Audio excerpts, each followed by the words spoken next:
Eh bien, tout d'abord, bonjour à tous. Cette fois, on a réglé nos histoires de micro et de chaises. On est totalement prêts pour le début de cette matinée. Bienvenue à tous dans cette nouvelle édition de Médias en scène et bienvenue tout particulièrement au Studio 104 où la matinée ici sera largement consacrée au travail des médias, à leurs difficultés, à leurs choix éditoriaux aussi dans le contexte géopolitique actuel, donc la guerre en Ukraine, bien sûr, les élections de mi-mandat aux États-Unis aussi, dont il sera question dans une table ronde ultérieure. Pour l'heure, je vous laisse en compagnie d'Éric Valmire et de ses invités. Bonjour Éric.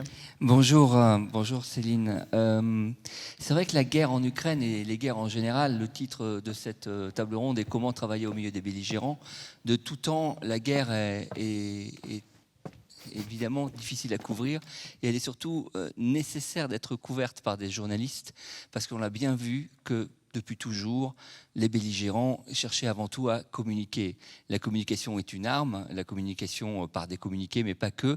Et si les journalistes ne sont pas sur place pour porter la réalité du terrain, ça devient très compliqué. C'est aussi pour ça, souvent, que les journalistes sont gênés dans leur travail, parce que, précisément, ils documentent des exactions, ils documentent un certain nombre de faits, d'atrocités, et qu'ils sont là-bas sur le terrain pour couvrir une information, pour couvrir une actualité, mais aussi à leur risque et péril, car le risque zéro n'existe évidemment pas sur un conflit.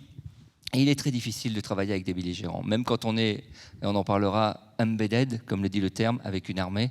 Il faut faire attention à ne pas être aussi le porte-parole de cette armée et à toujours penser à ce qui se passe en face, exactement.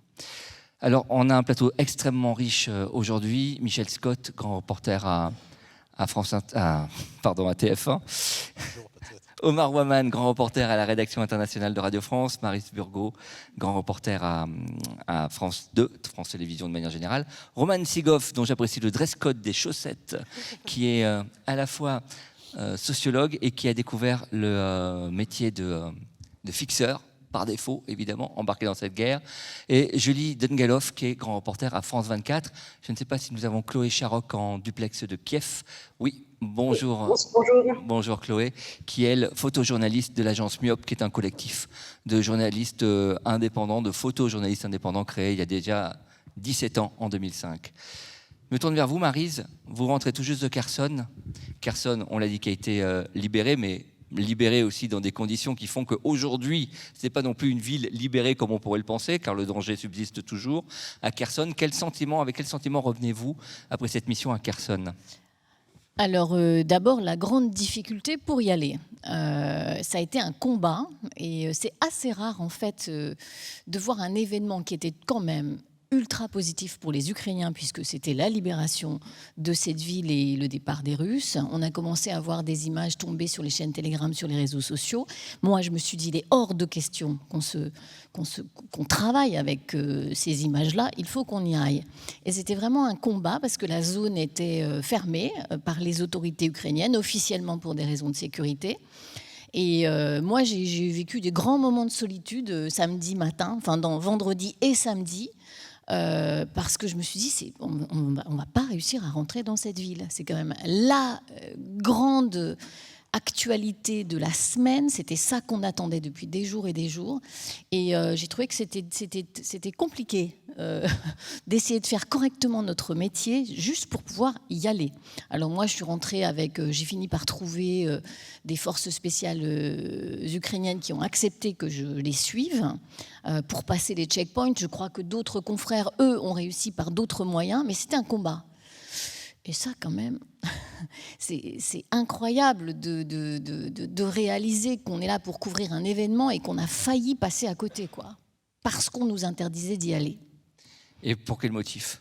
Et voilà, c'est intéressant d'essayer de se pencher sur le motif parce que tout cela a été extrêmement positif pour les Ukrainiens et pour Zelensky. Alors bon, il se trouve qu'il y est allé 2 jours plus tard. Alors on peut imaginer qu'il avait peut-être envie que toutes les télés soient là au moment où il serait là, ce qui n'a pas été le cas parce que pour des raisons de sécurité, il a fait plutôt son voyage un peu en catimini. Je crois qu'il y a une espèce d'envie de tout contrôler aussi de la part des autorités ukrainiennes, qui est de plus en plus forte. Alors on va voir comment ça se passe maintenant dans le Donbass, où vont se concentrer peut-être un peu plus les combats en ce moment. Je trouve que c'est plus facile de travailler dans le Donbass d'ailleurs que dans le sud. Le commandement n'est pas le même. Mais il y a une volonté des Ukrainiens de bien contrôler aussi la manière dont nous travaillons, et c'est un combat à mener. Michel Scott, justement pour aller dans ce sens de Maryse, c'est ce qu'on disait tout à l'heure en préparant un peu cette table ronde. Vous avez été frappé par ce changement-là du début de la guerre qui était finalement très accessible, où tout le monde allait, non pas où il voulait, mais quand même, c'était moins contrôlé, et qu'à la fin de l'été, vous avez senti un changement assez net, puisque vous êtes allé plusieurs fois comme Maryse en mission en Ukraine. Oui, comme Maryse, on a un regard sur l'ensemble, sur la longueur, hein, parce qu'on est là depuis le début. Depuis Comme vous tous en fait avant ici, la guerre, donc on a vraiment une vue d'ensemble. Pour moi, c'est assez net. Hein. Jusqu'à l'été, en gros, vous pouvez, à vos risques et périls, aller presque partout. Donc, soit c'est de l'amateurisme de la part du contrôle ukrainien qui a d'autres chats à fouetter que de nous cornaquer. C'était peut-être pas un problème pour eux à ce moment-là, mais en tout cas, on pouvait aller presque aussi loin qu'on le souhaitait. On se souvient, dans le Donbass, on a beaucoup fait les batailles de Lysychansk et Severodonetsk, et bien vous y alliez sous les bombes. Hein. Enfin, il n'y avait pas de checkpoint. D'ailleurs, curieusement, plus vous vous approchiez des zones de combat, et moins il y avait de checkpoint, avec tous les dangers que ça comporte. Et puis, il y a eu quand même un moment, je ne sais pas s'il a joué ou pas, mais enfin, on a eu l'un de nos camarades est tombé, hein, a été tué dans cette bataille que je viens de citer, et on est fin mai, début juin, là, on est début juin, hein, c'est ça. En tout cas, jusqu'à l'été, moi j'ai le sentiment que je peux travailler voilà, pratiquement où je veux. Et puis, il y a cette phase un peu de stagnation du front qu'on a tous constaté durant l'été. Et puis, ce nouveau flux, ce changement de flux des offensives, avec une nouvelle dynamique du côté ukrainien, les contre-offensives, grandes contre-offensives ukrainiennes qui commencent du côté de Kherson d'abord, et très vite qui s'enchaînent du côté de Kharkiv. Au mois d'août. Dès la fin août, moi je comprends que ça va être plus compliqué. Ouais. Ça va être plus compliqué. Ça se manifeste comment? C'est plus encadré? Alors très concrètement, vous devez, en théorie, hein, et on ne le respecte pas toujours, et ça va poser d'autres problèmes d'ailleurs quand on ne le respecte pas, très concrètement, vous devez vous déplacer avec un officier de presse. Donc il faut faire des demandes au commandement local, mais des demandes qui remontent aussi jusqu'à Kiev. On vous attribue un officier de presse peut-être au bout de quelques jours. Alors ça peut être plus rapide que ça, mais enfin c'est souvent très contraignant. Et puis vous allez pas forcément là où vous avez envie d'aller en plus. Donc c'est une formule embedded en fait. On retrouve un peu les inconvénients d'une formule embedded presque. Si on vous trace une trajectoire, en fait. Oui, quand vous êtes un embedded, vous avez demandé à l'être, et pour un type de reportage particulier. Vous êtes vraiment inséré avec une unité militaire, et vous montrez, vous faites ce qu'elle fait, voilà, les opérations qu'elle mène. Donc vous connaissez les règles du jeu, et c'est un type de reportage, voilà, parfois le seul possible pour couvrir une première ligne, une ligne de front. Mais vous connaissez les règles. Là, il n'y a pas d'embedding à proprement parler, hein, ou alors sur des périodes très très courtes, c'est-à-dire sur une journée, 2 journées. Voilà, vous pouvez passer une nuit avec eux, mais vous passez pas 15 jours a priori avec l'armée ukrainienne. Il y a une volonté, mais moi je ne leur jette pas la pierre, hein, honnêtement. C'est un peu le jeu aussi, mais c'est manifeste. Il y a cette volonté quand même de voir ce qu'on fait, de ne pas nous permettre d'absolument tout faire en première ligne. Et si vous le faites, si vous arrivez trop tôt, justement, sur une zone nouvellement libérée, comme par exemple Liman ou Kherson, eh bien, vous vous faites retirer votre accréditation. Ce qui, moi, m'est arrivé. Voilà. Si on alors, pouvait être allé à Kherson. ça s'est réglé en général derrière, mais c'est une vraie menace. Donc, et on nous le dit. Si vous allez trop vite, si vous allez là où on ne vous a pas permis d'aller, vous faites retirer votre accréditation. Quel sésame pour nous pour circuler partout dans ce pays en guerre. Alors la nécessité de couvrir les deux parties, donc comme je le disais tout à l'heure, on l'a bien vu déjà dans le travail d'un grand photojournaliste qui est Patrick Chauvel dès le Vietnam, ses efforts pour aller vers les Vietnamiens alors qu'il était évidemment côté américain. C'est à peu près la même chose ici, il faut aussi aller vers les Russes car c'est aussi notre métier. Et Julie, vous étiez en fait presque par hasard pour une histoire, je dis par hasard pour une histoire de visa, parce que la grande difficulté des journalistes occidentaux quand la guerre a été éclatée était d'obtenir un visa pour aller à Moscou côté russe. Vous l'aviez avant, donc vous avez pu aller côté russe. Oui, tout à fait. Bien sûr, tous les médias se posaient la question, est-ce qu'il y aurait une offensive? Oui, si oui, quand? Et donc nous, à France 24, on a mis en chauffe, si je puis m'exprimer ainsi, plusieurs équipes, des équipes qui partaient en Ukraine avant le début de l'offensive du 24 février, puis certaines équipes qui demandaient des visas pour la Russie. Il se trouve que j'étais la seule de France 24 à avoir obtenu mon visa russe. Et donc je suis partie en Russie le lendemain du début de l'offensive du 24 février. Et donc je suis arrivée par un vol régulier Paris-Moscou. Et puis je suis repartie, l'espace aérien avait été fermé entre-temps. Et puis j'ai dû faire des sauts de puce à droite à gauche pour pouvoir rentrer en France. Et c'était extrêmement difficile de travailler sur place puisque je suis arrivée sur place, je n'ai pas eu d'accréditation pour travailler.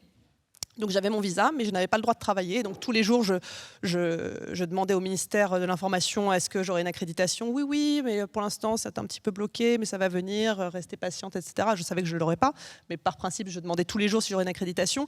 Et donc j'ai décidé de faire mon travail comme je pouvais, à savoir de ne pas sortir avec ma caméra parce que je pouvais me faire arrêter. Et puis, en plus... C'est ce que j'allais vous demander pour ceux qui nous regardent, nous écoutent, et qui sont dans la salle et qui ne connaissent pas forcément la configuration.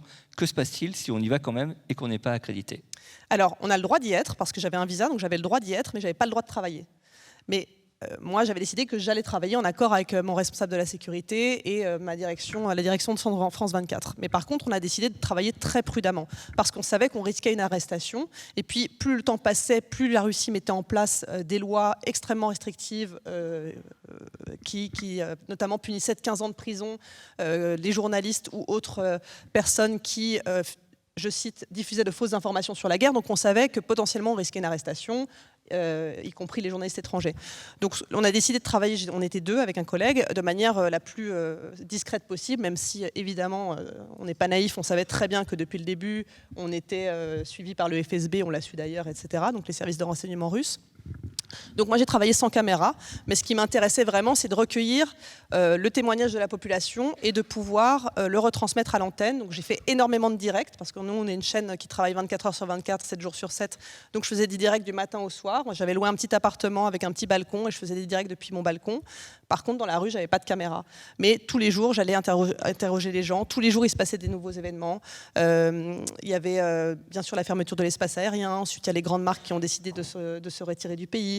Et puis, il y avait la machine à propagande qui tournait à plein régime avec les chaînes de télévision qui diffusaient des informations mensongères sur la guerre. Et donc, c'était intéressant de voir ce que la population en retirait à ce moment-là, et de voir notamment le schisme qui s'était créé dans la population entre les jeunes qui rêvaient que d'une seule chose, c'est de partir parce qu'eux avaient accès à l'information et commençaient à préparer leur voyage pour quitter le pays, et puis la génération plus âgée qui croyait complètement à la propagande mise en place par Poutine.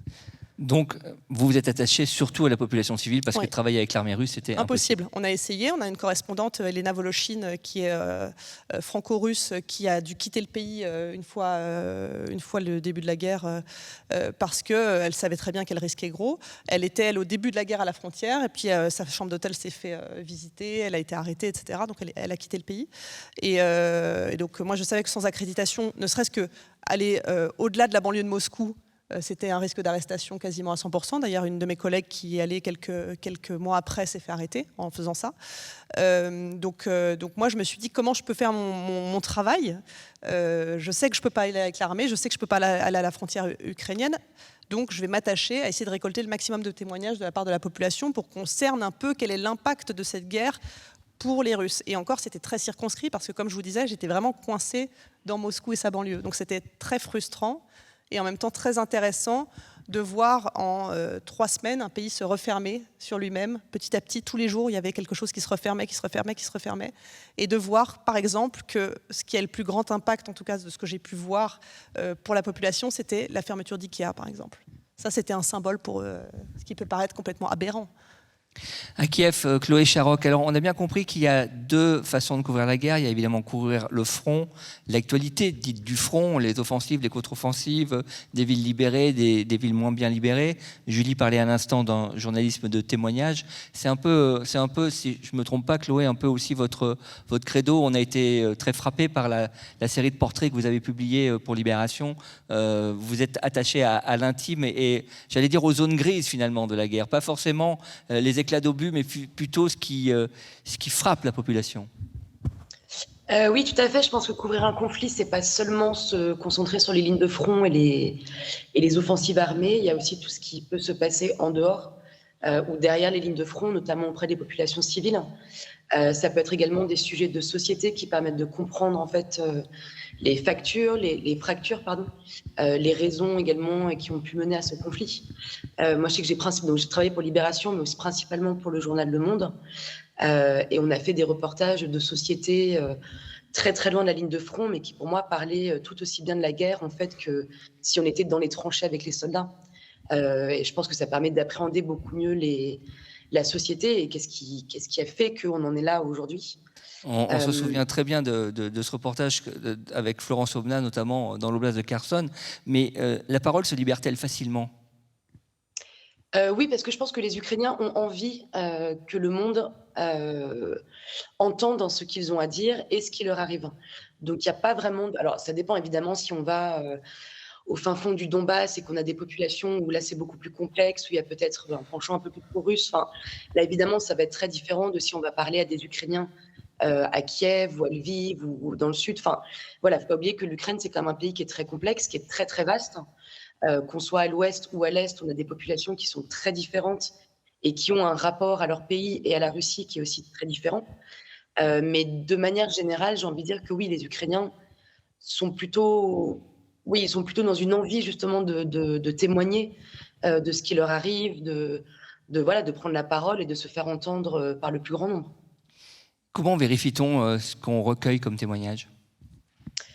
Alors, on essaye d'entrecouper un petit peu les témoignages. Alors après, c'est juste un témoignage de vie. On fait quand même confiance à la personne. Après, quand on est sur quelque chose d'un peu plus lourd, ça peut être par exemple des accusations de crimes de guerre, de viol, toutes ces choses-là. Là, on va faire en sorte d'entrecouper différents témoignages, d'essayer d'avoir quand même un maximum de sources qui se retrouvent, de vraiment essayer de prouver qu'il y a un vrai schéma récurrent dans ce qu'on nous raconte, éventuellement essayer de s'appuyer aussi sur des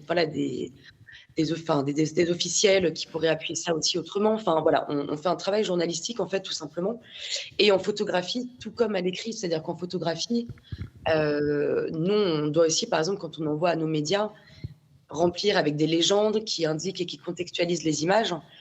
C'est pareil, ce qu'on va mettre dans les légendes, on va tout autant le vérifier qu'un journaliste à l'écrit. Et ça, c'est quand même ce qui va différencier, par exemple, un photographe et un photojournaliste. C'est tout le travail journalistique derrière, qui est celui de vraiment essayer de vérifier ses sources, de vérifier les faits, de trouver plusieurs preuves en fait, qui vont permettre de dire ce que je transmets comme information est véridique. J'aimerais qu'on revienne sur le début de la guerre, parce que c'est pas le Yémen, c'est pas l'Afghanistan. On prend sa voiture et on y est en 2 jours depuis la France. Et on a vu beaucoup de jeunes journalistes et même des jeunes diplômés d'école avoir envie de vivre une première expérience de guerre. On a vu aussi beaucoup de journalistes, photojournalistes amateurs. On a vu aussi des professionnels, attention, hein, beaucoup de professionnels, parce que l'univers média aujourd'hui fait qu'on a une explosion de nouveaux médias qui sont arrivés. Donc beaucoup de gens revendiqués photojournalistes sont arrivés sur le terrain. Est-ce que cette masse de photojournalistes a été un problème pour travailler finalement sur un terrain qui est quand même sensible plus que celui d'une guerre ? Je pense que oui. Alors, moi, j'essaye au maximum, en tout cas avec les collègues avec lesquels je travaille, de rester un peu éloigné justement de ces gros attroupements où il y a énormément de journalistes. Moi, je sais également que je fais le choix de ne pas faire de photos s'il y a déjà trop de photographes sur place, Parce que dans ce cas-là, je me pose la question de qu'est-ce que moi, je vais apporter de plus par rapport à ces 50 autres photographes en train de se jeter sur des personnes. Mais c'est vrai que c'est assez particulier, effectivement. Il y a quand même certains endroits où on se retrouve presque à devoir jouer des coudes pour réussir à faire une photo d'une pauvre femme évacuée. Enfin, voilà. Donc c'est vrai que ça, c'est quand même une particularité qui est assez étrange à appréhender. Moi, c'est la première fois que je suis confrontée à ça. Je pense que ça peut... Alors, pour le moment, j'ai jamais vu réellement cette espèce de surenchère de photojournalistes sur place empêcher vraiment de travailler. Après, je pense qu'indéniablement, ça change peut-être le rapport qu'ont les civils par rapport à nous. C'est-à-dire que forcément, je pense qu'un civil va agir différemment quand il a 50 photographes devant lui que s'il était tout seul, dans l'intimité, avec une personne. Il n'y a pas de lien de confiance qui va se créer. Enfin, voilà, c'est forcément, ça altère un petit peu peut-être ce rapport-là et cette dynamique-là. Ouais. Tout comme il est difficile, difficile ou pas, de se confier devant une caméra, devant un micro. Je repense à ces portraits, parce qu'un portrait, c'est un portrait. Les gens se laissent-ils photographier facilement ? Assez facilement, ouais. Alors après, de toute manière, quand quelqu'un dit non, c'est non. Voilà, tout simplement, surtout dans une situation un peu de vulnérabilité comme ça, en temps de guerre, on ne va pas insister si la personne ne veut pas. Ça m'est arrivé de faire beaucoup de portraits anonymes également, parce qu'il y a quand même beaucoup de personnes qui ne veulent pas forcément montrer leur visage par peur de répercussions ou par rapport à une certaine pudeur ou n'importe quelle autre raison. Donc, dans ce cas-là, on peut faire des portraits anonymes, ce qui permet de préserver l'anonymat de la personne, de respecter son envie de ne pas être montré. Mais globalement, je trouve que c'était quand même assez facile. Encore une fois, je pense que ça va de pair avec cette envie et ce besoin de témoigner de ce qui leur est arrivé. De dire voilà mon histoire, voilà en fait l'histoire des Ukrainiens, voilà ce qui se passe dans notre pays, racontez-le et mettez un visage à ces paroles. Donc je pense que globalement, il y a quand même une certaine facilité. Voilà, après c'est... Merci Chloé, vous êtes à Kiev, je crois, en duplex d'Ukraine. Ouais. Merci d'avoir été avec nous, on ne va pas vous retenir plus longtemps parce qu'on imagine qu'en reportage, vous avez aussi fort à faire dans cette journée. Encore merci Chloé. Merci beaucoup à vous, bonne journée. Omar Ouaman, grand reporter à la rédaction internationale de Radio France, je crois que tout le monde vous a repéré, Omar. Il y a quelque chose qui a été très nouveau pour vous, alors que vous êtes habitué au conflit, c'est que pour la première fois, parce que vous n'êtes pas dans la génération de ceux qui ont couvert les Balkans, par exemple, pour la première fois, vous avez couvert la guerre en Europe. En quoi c'est marquant, finalement ? Qu'est-ce que ça change pour vous dans votre façon de travailler ? Moi, je suis parti avec Gilles Gallinaro, parce que nous, à Radio France et ailleurs, nos confrères le diront, les journalistes ne partent pas seuls, donc je suis parti avec un technicien radio. On est parti en voiture le 21 février, donc 48 heures avant le début du conflit. On a anticipé en se disant que l'attaque était imminente et donc on a pu être au cœur du conflit avec les déplacements de déplacés, les premiers déplacés qui sont devenus des réfugiés. Là, on nous a parlé de la deuxième armée du monde, la Russie. Donc évidemment avec une dimension nucléaire. Donc on sait que ça va être un conflit majeur qui aura des répercussions partout dans le monde, et c'est le cas. On le sent aujourd'hui sur le plan énergétique et c'est pas fini. Et donc on arrive avec vraiment l'idée que ce conflit peut changer la face du monde, en tout cas la géopolitique. Et finalement, on se rend compte assez vite que cette armée russe, elle n'est pas si forte que ça. Nous, on a pu le constater assez vite avec Gilles Gallinaro, au bout de 10 jours de conflit à Kiev, la colonne, souvenez-vous, cette colonne qui devait prendre la capitale ukrainienne, qui butait sur ces villes que tout le monde connaît aujourd'hui, Boutcha et Irpin, connues pour les crimes de guerre qui ont été commis là-bas.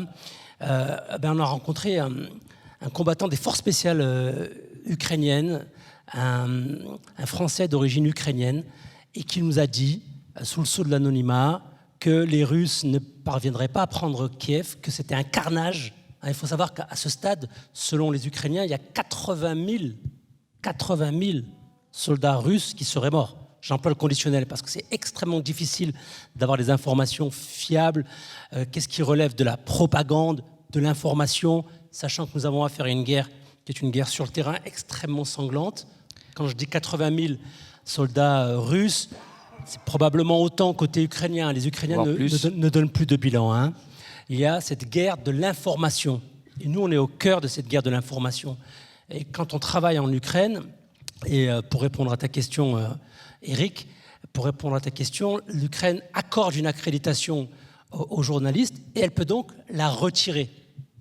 C'est vraiment une épée de Damoclès qui pèse sur nous et avec donc l'impossibilité de travailler, extrêmement difficile quand on est reporter de guerre. Ce qui n'est pas le cas de d'autres conflits. Je pense à la Côte d'Ivoire, il y a plus de 10 ans avec Michel Scott, on s'est retrouvé au cœur d'Abidjan dans des conflits extrêmement durs à l'époque également, où là on n'avait pas besoin d'accréditation, extrêmement facile. On est entré dans Abidjan, la Côte d'Ivoire en voiture, on a essuyé des coups de feu, puis on était tout de suite au cœur des opérations, pareil au Mali, pareil en Syrie, au Yémen.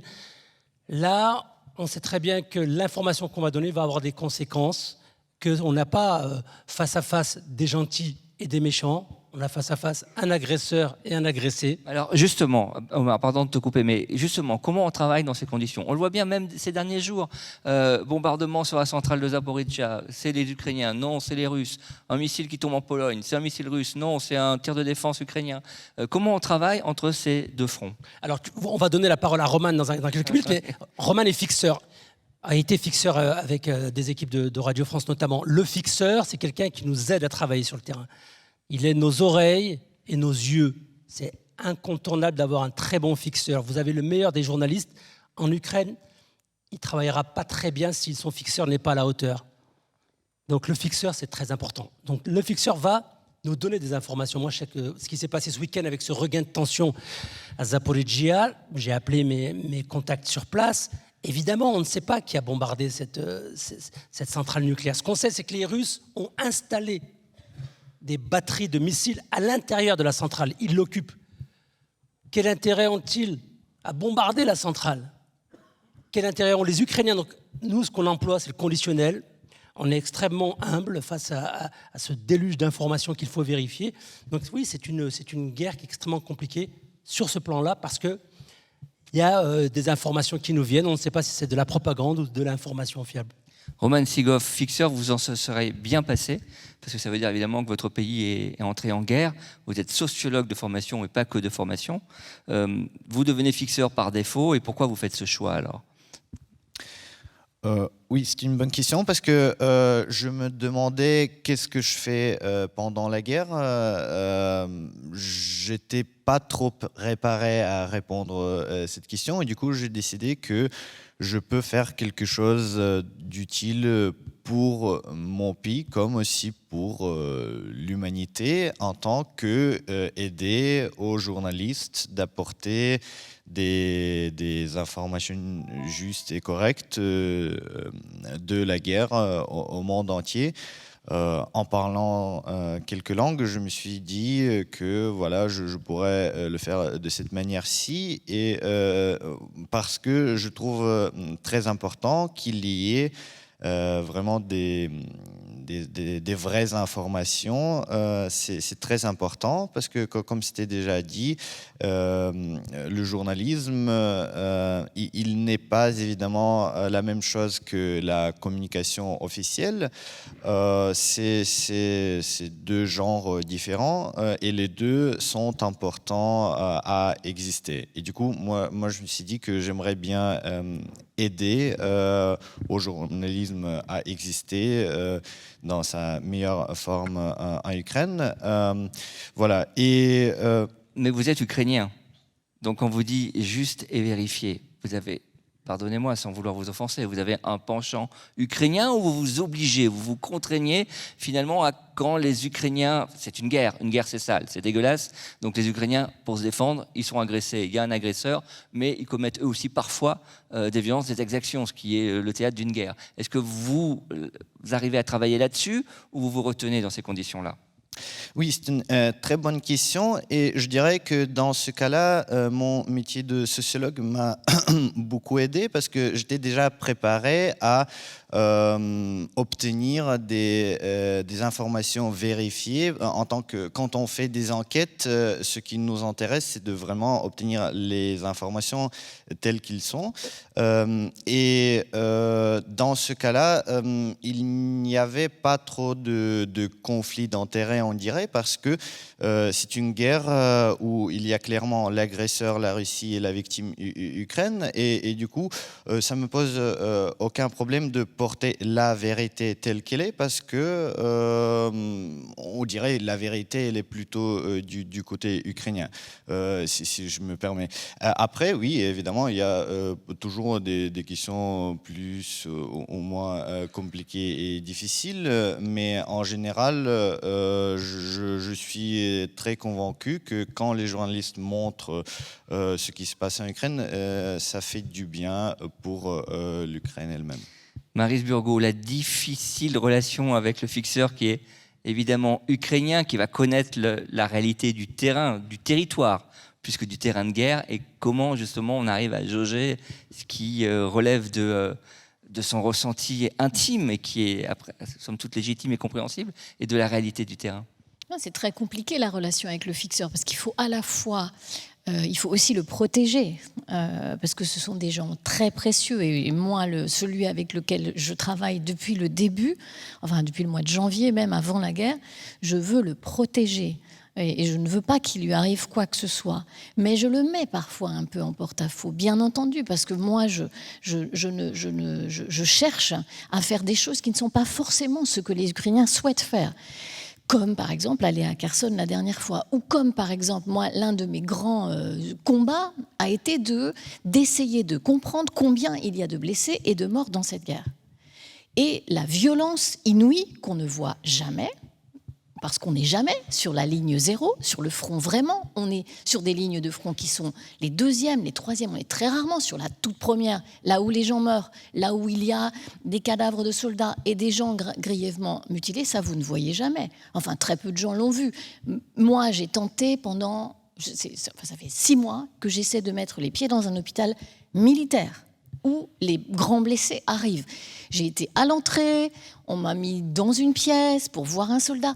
Je n'ai pas encore vraiment réussi. Alors peut-être que cette fois, on va réussir. Et je comprends le point de vue ukrainien. Ils ne veulent pas démoraliser les troupes en montrant des images comme ça. C'est normal, mais en même temps, c'est notre métier de rapporter que c'est une guerre qui fait beaucoup de morts, d'un côté comme de l'autre. Et donc, quand je fais ça, je vois bien que pour mon fixeur, c'est compliqué.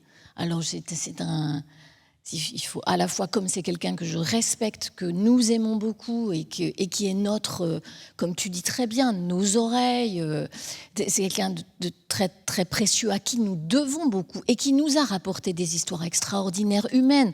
J'entendais cette photographe qui parlait des civils. Moi, je suis très attachée aussi à faire des reportages sur les civils. C'est ce que j'ai fait de mieux pendant cette guerre, moi, c'est les sujets sur les civils. Quand j'ai fait récemment un reportage sur une femme qui a caché un soldat pendant 5 mois, mais vraiment, c'était une histoire extraordinaire, bouleversante, très humaine. Je la dois à mon fixeur, qui en a entendu parler, qui m'a dit, on peut peut-être essayer de faire ça. Et je lui dis, mais bien sûr, super histoire. Voilà. Et au sujet des morts, je voudrais renvoyer un très bel article de cet été de Rémi Ourdan dans Le Monde sur le cimetière militaire de Dniepro. Il a essayé de donner comme ça aux sépultures les derniers jours de vie en recueillant les témoignages des familles. C'est assez bouleversant. Roman, vous voulez ajouter quelque chose au propos de Maryse ? Oui, je voulais remercier Maryse et dire qu'effectivement, c'est réciproque aussi du côté de fixeur. Je le vois même comme une partie du métier de fixeur, de protéger aussi les journalistes en connaissant le terrain.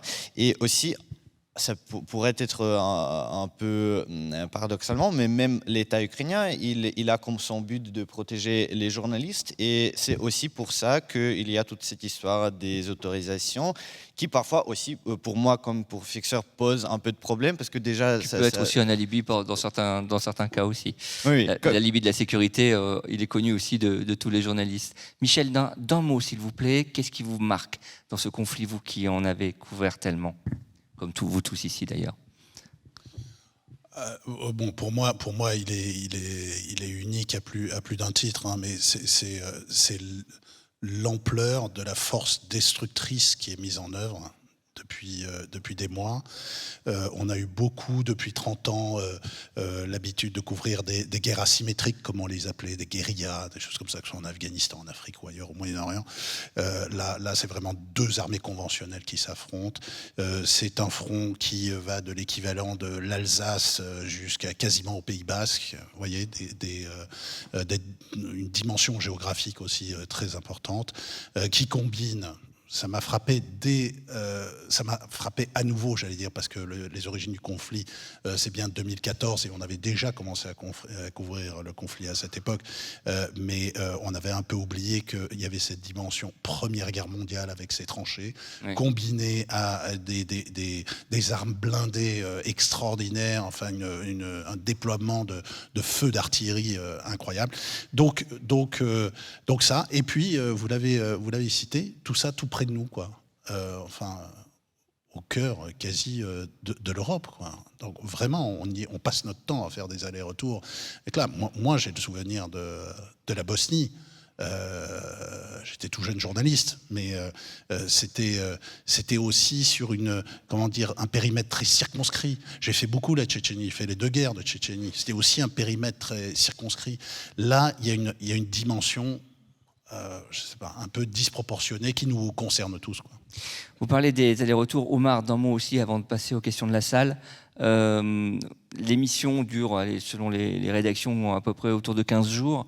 Vous allez partir, puisque Radio France a ouvert un bureau, vous allez partir sur une mission longue de 2 mois. Qu'est-ce que ça va changer dans votre travail, ce changement de temporalité de 15 jours à 2 mois? Ouais, janvier, février, là on a entamé le processus avec Agathe Mahuet depuis le 1er novembre. Ça change beaucoup de choses. Vous savez, les fictions nous disent, vous partez, vous revenez. Vous, les journalistes, vous venez ponctuellement et vous repartez. Rester 2 mois, c'est vivre le quotidien des Ukrainiens, c'est faire les courses, tout simplement. C'est vivre dans un appartement et non plus dans une chambre d'hôtel. C'est aussi vivre... Vous savez, cette crise énergétique, elle a des conséquences déjà aujourd'hui en Ukraine. L'OMS parlait hier de millions d'Ukrainiens qui sont en danger. Les températures sont polaires en Ukraine. Donc c'est ça qu'on va affronter, donc on va vivre au milieu des Ukrainiens. Et un peu plus en immersion. À ce moment-là, on sera au plus près des préoccupations des civils. Question dans la salle. Oui, monsieur. Merci beaucoup pour votre objectivité, c'est la règle du métier. Vous soulignez beaucoup que l'objectivité, évidemment, est du côté du journaliste d'Occident. Est-ce que par hasard, parfois, vous sentez aussi que c'est votre guerre, que vous défendez votre civilisation, votre pays, et quand vous posez la règle que voilà, il y a 2 côtés, agresseur et agressé, est-ce que vous sentez parfois que vous êtes agressé? Vous êtes partie prenante? Qui veut répondre? Parce que je ne vais pas désigner. Oui, en 2 mots, cette question, elle est très importante, monsieur. C'est une question, moi, que je me suis posée assez rapidement, parce qu'évidemment, on est journaliste, on est avec des préjugés, avec notre histoire, notre éducation, notre point de vue sur le monde. Et très vite, j'ai vu que les Ukrainiens étaient extrêmement proches de nous, sur le plan civilisationnel. C'est-à-dire que les valeurs défendues aujourd'hui par les Ukrainiens sont les valeurs que nous défendons, nous, au quotidien en France. Et des valeurs qui sont détestées par Vladimir Poutine. D'accord? Ça, c'est très important. Et c'est ce qui fait de nous, effectivement, des Français très proches des Ukrainiens. Donc, c'est pour répondre à votre question. Une autre question? Oui, monsieur, c'est que le premier rang qui a envie de parler.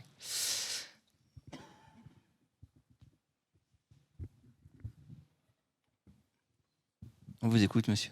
Oui. Je me permets de me filmer en direct en vous posant cette question. Je fais partie de beaucoup de citoyens qui ont perdu la confiance dans les médias mainstream, donc de tout ce qui est les réseaux BFM TV, Radio France, parce qu'on a noté que par ces intermédiaires, les gouvernements faisaient passer les informations qu'ils voulaient bien faire passer, et ça, c'est qu'ils dirigent. Là, nous sommes face à une guerre qui engage la France au travers de l'OTAN. la plupart des Français n'ont pas conscience que nous sommes en guerre contre la Russie. En réalité, effectivement, puisqu'on a fermement le soutien de l'OTAN derrière l'Ukraine, nous sommes en guerre contre la Russie. Nos réseaux, pour nous, défendent le fait que M. Poutine a agi lorsqu'il n'avait plus le choix que dans l'invasion, pour lui, de la frontière qui faisait échec aux accords de Minsk, c'est-à-dire qu'il ne devait pas y avoir de base militaire à côté, il n'avait plus le choix que d'intervenir. Et voilà, donc qu'est-ce que vous pensez de ça? C'est-à-dire, quels sont les réseaux qui vont dire la vérité? Est-ce que ce sont les réseaux russes, information et tout ça, qui vont dire, et même en Ukraine, hein, dans les zones... Alors la plus grande question, c'est pourquoi? Je vais vous en poser qu'une en fait. Pourquoi, lorsqu'il y a eu le référendum organisé par M. Poutine, au lieu de dire que c'était truqué, pas dire d'accord M. Poutine, nous tous, et dire on vous aide à le faire, on vous accompagne, on ouvre des bureaux et on participe à ce référendum. Pourquoi? Je crois que vous... Enfin, on n'est pas là pour... Je ne sais pas qui va vouloir répondre. D'abord, une première chose, parce que vous semblez assimiler le fait que les rédactions soient avec les gouvernements. La France est sans doute, puisqu'elle fait partie de l'OTAN, en guerre contre la Russie, mais ce n'est pas la première fois. La France était en guerre en Irak, la France était en guerre en Afghanistan, la France est en guerre, dans ces 20 dernières années, était souvent en guerre. Est-ce que ça nous a empêchés, nous, de travailler en étant à chaque fois j'allais dire Occident? Jamais. On vient de vous dire ici que pour nous, la valeur même du reporter de guerre, c'est de se situer entre les deux lignes de front et que par raison de sécurité, évidemment, on va être du côté occidental, mais qu'on fait tout aussi pour aller de l'autre côté. Et souvent, d'ailleurs, on essaie de se sortir des griffes des belligérants et des gouvernements par la même occasion. Je ne sais pas qui veut répondre ensuite à la question. Je voulais juste dire un petit mot. D'abord, en vous écoutant, j'ai l'impression que vous ne nous donnez pas des informations, pour le coup, objectives, mais que vous avez un point de vue. Donc c'est un point de vue que vous donnez. Je ne dis pas qu'il est mauvais, hein, mais c'est un point de vue. Là, vous êtes face à des reporters de terrain, des reporters de guerre, des reporters de terrain. Nous, ce qu'on fait, c'est pas relayer une parole officielle. Je crois qu'à aucun moment, tout au long de nos journées de travail sur le terrain, quand on fait du reportage, on est en train de relayer la parole officielle, et encore moins la parole officielle de gouvernementale française, par exemple. Vous voyez, c'est pour ça... donc ça, c'est une chose. Et au risque de votre vie, parce que vous avez l'humilité de ne pas le dire, mais vous risquez vos vies à chaque fois. Voilà, on fait ce qui est pour moi la définition du reportage, c'est qu'on vient apporter des petits éléments de compréhension à un puzzle beaucoup plus global, mais ce sont des choses vues par nous et constatées par nous. Et je vais vous faire une confidence. Moi, ça fait très longtemps que je travaille sur la Russie. Ça fait des décennies que je travaille avec le Kremlin, que j'ai fait beaucoup de reportages côté russe, etc. Et à l'orée de cette guerre, quand elle s'est profilée, au mois de décembre, déjà, quand je suis allé en Ukraine, j'ai fait le choix, je savais que j'aurais un choix à faire. Je le couvre du côté ukrainien ou du côté russe. Ben, j'ai choisi de couvrir cette guerre au détriment de tous mes contacts russes par la suite, du côté ukrainien, pour une raison simple, je savais que je pourrais faire mon travail du côté ukrainien. Je savais que j'aurais suffisamment de liberté pour pouvoir... On ne peut pas tout faire, hein, encore une fois, comme je l'ai dit dans mon propos liminaire d'ailleurs, mais quand même un maximum de choses. En tout cas, mon métier de reporter, je pourrais le faire. Et je savais que je ne pourrais pas le faire de la même manière de l'autre côté, pour des raisons de rapport à la transparence, à la liberté de presse, etc. Vous l'avez d'un côté, franchement, vous ne l'avez pas du tout de la même manière de l'autre. Master Céline, on a encore une question ou pas? D'accord. Donc il y a quelqu'un au-dessus de Master Céline qui a donc interdit la dernière question. Il y a un grand master qui me dit que nous sommes arrivés au bout du temps imparti pour cette table ronde. Non, s'il vous plaît, monsieur, vous pourrez parler à Michel si vous voulez après, mais on va conclure ici. Je voulais remercier Julie Dunkelhoff, pardon d'avoir accroché ton nom, Julie. Roman Sigoff, Chloé Charoc, Michel Scott, Omar Waman et Maryse Burgot d'être venus ce matin pour parler de ce difficile métier, même si évidemment on aurait pu en parler pendant des heures. Merci beaucoup à vous tous. Et merci à vous, Éric Valmière, pour cette première table ronde. Restez avec nous, évidemment, au Studio 104. Dans 5 minutes, on aura une nouvelle table ronde autour de Reporters sans frontières. Renforcer le droit à l'information, débat sur les recommandations de RSF. Ce sera dans quelques instants. À tout de suite.